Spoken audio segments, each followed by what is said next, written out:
Learn English through stories. On the day that he was born, Max slept for most of the time. And in the first weeks of his life, he slept like other babies. But when he began to look around him, he didn't sleep so much. He slept for a few hours at night and a little in the daytime. Then he stopped sleeping during the day. He was awake for 20 hours. His eyes were always open. His mother, Samantha Price, was very surprised. She said that the world was a very interesting place and perhaps Max wanted to see everything. She thought this was because he was intelligent. The doctors and pediatricians were also very surprised, but they said that they didn't know why Max slept so little. Then a child psychologist studied Max's case. He said that it wasn't a very strange case. His studies showed that a lot of modern babies were sleeping less. He wasn't sure why, but he had some ideas about it. 200 years ago, people went to bed earlier than today, he told Samantha. Generally, life was slower in the past and people slept longer. They worked a lot and they didn't have much money, so they often stayed at home after work and went to bed when it got dark. You see, there was no television and there weren't any electric lights. Electric light is different from candlelight. It is brighter and it keeps you awake. Babies are influenced in mysterious ways by the world. And if the world is fast, noisy, and bright, and if people often go to bed very late, babies will feel this and they won't sleep so much.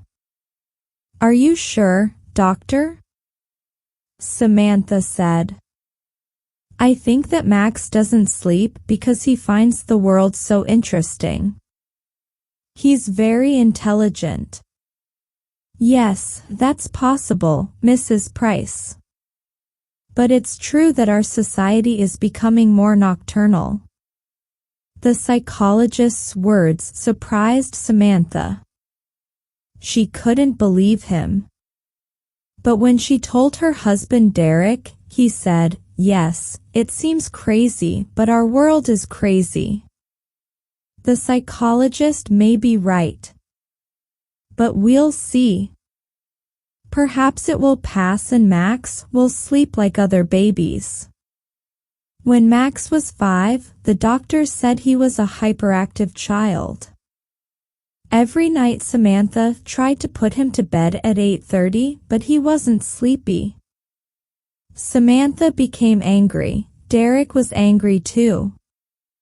They shouted at Max and finally he went to bed at about 9:30.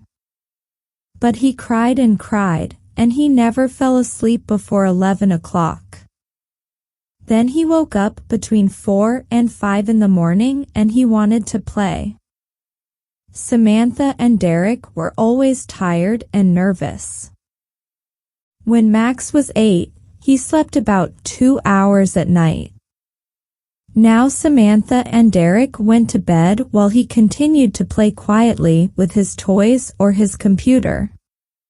He did lots of things to pass the time and he didn't often feel bored. He liked the electronic light of the TV or computer. He was always in the light. If he was in the dark for a while, he became nervous and depressed. It seemed that he needed light. I think he's a mutant, Derek said one day, and he laughed. But he was half serious. What do you mean? Asked Samantha. Nature is trying to produce a new kind of human and Max is an experiment, Derek replied, laughing. He's a child of the future. When Max was a teenager, he was awake for most of the day. At night he went to discos or all-night parties.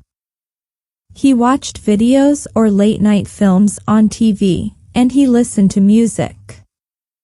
He went to school every day, but he didn't get up in the morning like other children. At school, his friends were surprised because he wasn't sleepy. And he worked hard.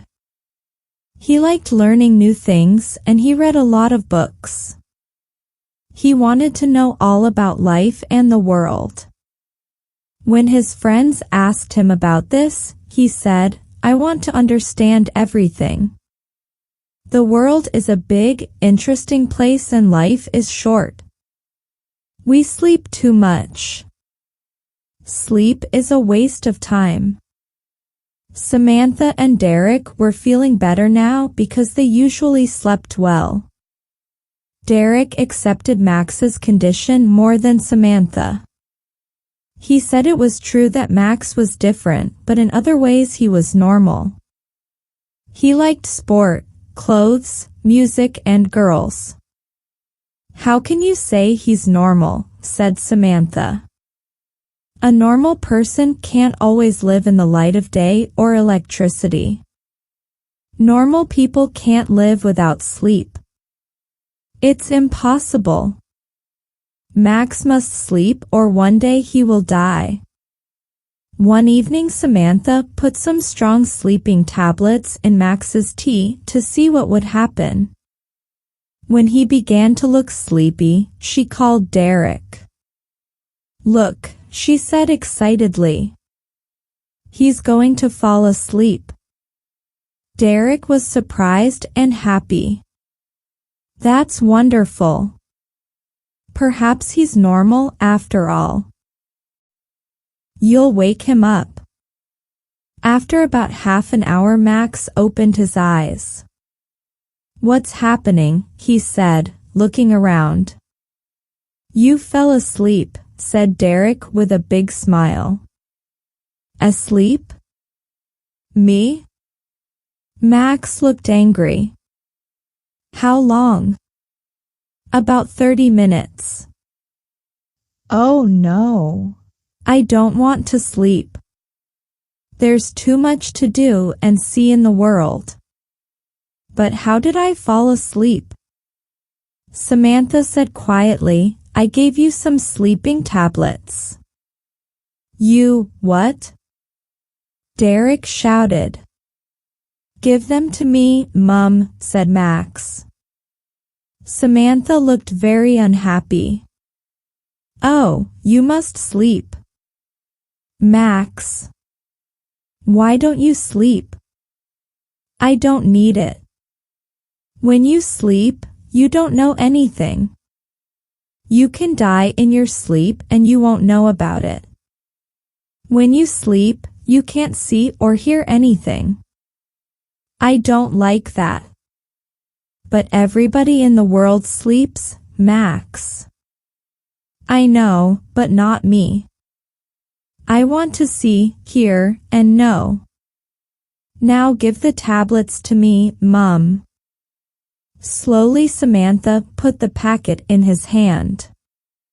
But she couldn't stop herself.